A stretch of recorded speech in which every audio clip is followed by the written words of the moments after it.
नमस्कार. सुरेखास किचनमध्ये तुमचं मनापासून स्वागत आहे. आज आपण ज्वारीच्या लाह्याचा चिवडा कसा करायचा ते बघणार आहोत. ज्वारीच्या लाह्या कशा बनवायच्या याचा व्हिडिओ मी आधीच अपलोड केलेला आहे. तुम्ही चॅनलवर जाऊन बघू शकता. तर ह्या आता लाह्या उरल्या आहेत. तर उरलेल्या लाह्याचा आपल्याला चिवडा कसा करायचा ते बघायचं आहे. पावसाळ्यामध्ये बऱ्याच वेळेला काय होतं की आपला चिवडा नरम पडतो किंवा तो वातड होतो. तर असा वातड चिवडा न होण्यासाठी आपल्याला एक टिप्स बघायची आहे आणि त्याचबरोबर आपल्याला यामध्ये खास मसाला वापरायचा आहे. तर त्यासाठी हा व्हिडिओ तुम्ही शेवटपर्यंत नक्की बघा. माझ्या चॅनलवर तुम्ही नवीन असाल तर माझ्या चॅनलला लाईक, शेअर आणि सबस्क्राईब करायला विसरू नका. चला तर मग रेसिपीला सुरुवात करूयात. इथं मी उरलेल्या ह्या ज्वारीच्या लाह्या घेतलेल्या आहेत.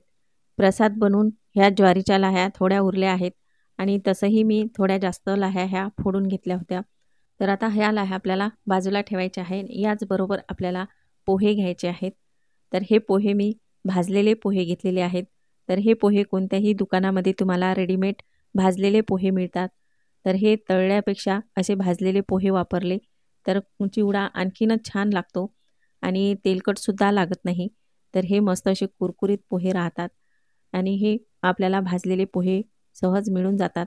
तर मी इथं हे भाजलेले 200 ग्राम पोहे घेतलेले आहेत. तर गॅसवर कढई ठेवून घ्यायची. त्यामध्ये मी 2 माप तेल टाकून घेत आहे. तेल अगदी कडकडीत गरम होऊ द्यायचं नाही, थोडं कोमट होऊ द्यायचं आणि नंतर यामध्ये छोटा चमचा हळद टाकायची आहे आणि 1 चमचा मीठ टाकायचं. तर ही आपली महत्त्वाची टिप्स आहे. असं केल्यामुळं आपला हा चिवडा वातळ किंवा नरम पडत नाही, तर कडक राहतो आणि त्यामध्ये हे पोहे आपल्याला टाकून घ्यायचे आहे आणि मस्त भाजून घ्यायचे. तर अगदी कमी गॅसवर आपल्याला हे पोहे भाजायचे आहे. जास्त फुल गॅस करायचा नाही. फुल गॅसवर पोहे भाजले तर ते जळू शकतात किंवा बारीकही होऊ शकतात. त्यामुळे मध्यम गॅस ठेवायचा आहे आणि मस्त दोन्ही चमच्याने असं हलवायचं आहे. म्हणजे ते व्यवस्थित हलवल्या जातात आणि सर्व बाजूने छान भाजल्या जातात. म्हणून अशा पद्धतीने हे पोहे भाजून घ्यायचे आहे. पोहे आता आपले छान भाजल्या गेलेले आहेत आणि कडक झालेले आहेत. तर हे पोहे आपल्याला दुसऱ्या परातीमध्ये काढून घ्यायचे आहेत. तर आपण हे पोहे काढून घेऊयात. तर बघा असे मोठ्या परातीमध्ये पोहे काढून घ्यायचे आणि आणखी आपल्याला ही कढई गॅसवर ठेवायची आहे. तर यामध्ये मी 1 माप तेल टाकून घेतलेलं आहे. अर्धा छोटा चमचा हळद टाकायची आणि अर्धा छोटा चमचा मीठ टाकून घ्यायचं आहे आणि हे आपल्याला भाजलेले पोहे यामध्ये टाकून घ्यायचे आहे आणि हे पण मस्त आपल्याला कमी गॅसवर भाजून घ्यायचे आहेत. असे मीठ आणि हळद टाकून पोहे भाजले तर व्यवस्थित कलरही छान येतो आणि सर्व पोह्यांना मीठही छान लागतं. तुम्ही वरून मीठ टाकलं तर कुठे पोह्यांना मीठ लागतं, कुठे नाही लागत किंवा ते मीठ बुडात जाऊन बसतं. तर अशा पद्धतीने तुम्ही मीठ यामध्ये मिक्स करून घेतलं तर पोहे आपले कडक राहतात, वातड होत नाहीत, नरम पडत नाहीत आणि चिवडा तुम्ही हा 15 दिवस किंवा महिनाभर जरी ठेवला तरी वातड होणार नाही. तर इतकी छान सोपी पद्धत आहे ही पोहे भाजण्याची आणि खूप व्यवस्थित असे हे पोहे भाजल्या जातात आणि बघा रंगही खूप छान येतो पोह्यांना. सर्व पोहे आपले भाजून झालेले आहेत आणि मी इथे दुसरी कढई घेतलेली आहे. त्यामध्ये आपल्याला भरपूर असं तेल टाकून घ्यायचं आणि 1 वाटी शेंगदाणे मी इथे टाकून घेतलेले आहेत.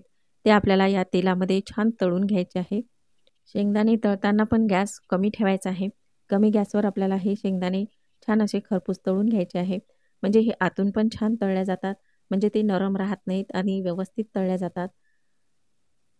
तर बघा आता याचा फेस कमी झालेला आहे. तर आपले हे शेंगदाणे तळून झालेले आहेत, काढून घेऊयात.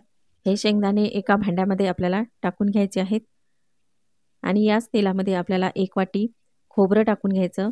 इथं मी पातळ असे खोबऱ्याचे काप करून घेतलेले आहेत आणि ते या तेलामध्ये टाकून मस्त भाजून घ्यायचे. हे पण छान असे लालसर होईपर्यंत भाजायचे आहेत. तर बघू शकता अगदीच मस्त लाल झालेले आहेत. तर हे सर्व आपण काढून घेऊयात आणि याच तेलामध्ये आपल्याला फुटाणे टाकून घ्यायचे आहे. मी इथं सगळे फुटाणे टाकून घेतलेले आहेत. तुम्ही डाळवा पण घेऊ शकता. तर हे पण आपल्याला मस्त असा फेस कमी होईपर्यंत तळून घ्यायचे आहेत. तर बघा आता हे पण आपले फुटाणे तळून झालेले आहेत. याच तेलामध्ये मिरच्या आपल्याला तळून घ्यायच्या आहेत. तर मी इथे 5 ते 6 अशा जाड्या मिरच्या कट करून घेतलेल्या आहेत आणि त्या मस्त अशा तळून घ्यायच्या. तर अगदी कुरकुरीत होईपर्यंत आपल्याला ह्या तळून घ्यायच्या आहेत. तर बघू शकता ह्या मस्त अशा तळल्या गेलेल्या आहे आणि ह्या आपल्याला मिरच्या काढून घ्यायच्या आहेत. तर ह्या मिरच्या जास्त तिखट नसल्यामुळं मी थोड्या जास्त घेतलेल्या आहेत. तुम्ही मिरच्या कमी पण घेऊ शकता. इथं मी भरपूर अशी कढीपत्त्याची पानं घेतलेली आहेत. ती पण मस्त आपल्याला तळून घ्यायची आहेत. तर बघू शकता इथं आपली ही कढीपत्त्याची पानं पण तळून झालेली आहे. सर्व साहित्य आपलं तळून झालेलं आहे. तर आपल्याला एक सिक्रेट मसाला करून घ्यायचा आहे. तर त्यासाठी मी इथं मिक्सरचा भांडा घेतलेला आहे. त्यामध्ये आपल्याला 2 चम्मच धने घ्यायचे आहे. 1 ते 1.5 चमचा मी इथं सोप घेतलेली आहे. 1 चमचा जिरं घ्यायचं आणि 2 चमचे इथे साखर घेतलेली आहे. तुम्हाला चिवडा गोड, आंबट असा आवडत असेल तर यामध्ये थोडी आमसूल पावडर टाकली तरी चालू शकतं. तर आता हे सर्व मिक्सरच्या भांड्यामध्ये मी टाकून घेतलेलं आहे आणि हे आपल्याला बारीक वाटून घ्यायचं आहे. तर मी इथे मस्त असं बारीक वाटून घेतलेलं आहे.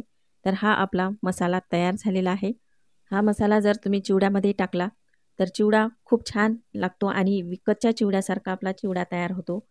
आपला चिवडा आणखीनच खमंग बनवण्यासाठी इथं मी जे तेल होतं त्याच तेलामध्ये आपल्याला 1 गाठा लसणाचा मी ठेचून घेतलेला आहे. तो टाकून घ्यायचा आणि मस्त भाजून घ्यायचा आहे. तर लालसर होईपर्यंत आपल्याला हे मस्त भाजायचं आहे. म्हणजे लसूण अर्धवट भाजला की त्यामध्ये आपल्याला 1 चमचा मोहरी टाकायची आहे आणि मोहरी मस्त यामध्ये भाजून घ्यायची आहे. लसूण आपला छान असा लालसर होत आलेला आहे. तर मी इथे एकदम आपल्याला गॅस कमी करायचा आणि इथं 1 ते 1.5 चमचा मी तिखट घेतलेला आहे. तिखट तुम्ही तुमच्या आवडीप्रमाणे टाकू शकता. 1 छोटा चमचा हळद टाकायची आहे. हळद आपण आधीच वापरलेली आहे त्यामुळं थोडी कमी वापरायची आणि हा मसाला यामध्ये टाकून घ्यायचा आहे आणि 1 चमचा खसखस टाकून घ्यायची आहे आणि हे सर्व आपल्याला भाजून घ्यायचं आहे. तर अगदी जास्त भाजायचं नाही, नाहीतर आपला हा तडका जास्त काळा पडू शकतो. तर लगेचच गॅस बंद करायचा आहे. तर मी इथे गॅस बंद केलेला आहे आणि या तेलामध्ये मस्त हा मसाला भाजला जातो. तर बघू शकता मस्त आपला हा मसाला भाजला गेलेला आहे आणि हा मसाला आपल्याला लगेचच चिवड्यावर टाकून घ्यायचा आहे. तर बघा असा सर्व बाजूने थोडा-थोडा हा मसाला टाकून घ्यायचा किंवा तुम्ही थोडा-थोडा मसाला टाकून मिक्स करून पण घेऊ शकता. तर कढईमध्ये काही मसाला राहिलेला असेल तर त्यामध्ये आपल्याला थोडे पोहे टाकून घ्यायचे आणि असा हलवून काढून घ्यायचा आहे आणि हे सर्व मसाला आपल्याला मस्त मिक्स करून घ्यायचा. याआधी आपण सर्व तळून घेतलेलं पदार्थ यामध्ये टाकून घेऊयात. तर आता हे सर्व आपल्याला या चिवड्यावर टाकून घ्यायचे आणि व्यवस्थित असा हा चिवडा आपल्याला मिक्स करून घ्यायचा आहे. तुम्हाला असं भांडं छोटं वाटत असेल तर तुम्ही एका मोठ्या टोपमध्ये घ्या किंवा मोठी एखादी परात घ्या. त्यामध्ये तुम्ही हे मिक्स करून घेऊ शकता. तर बघा अशा पद्धतीने आपल्याला हा चिवडा सर्व मिक्स करून घ्यायचा आहे. तर हा खमंग चिवडा आपला तयार झालेला आहे. तर अगदी हा तुम्ही चिवडा पावसाळ्यामध्ये सुद्धा करून घेऊ शकता. इतका छान कुरकुरीत होतो. तुम्ही ह्या पूर्ण टिप्स वापरल्या तर तुमचा चिवडा कधीही नरम किंवा वातड होणार नाही.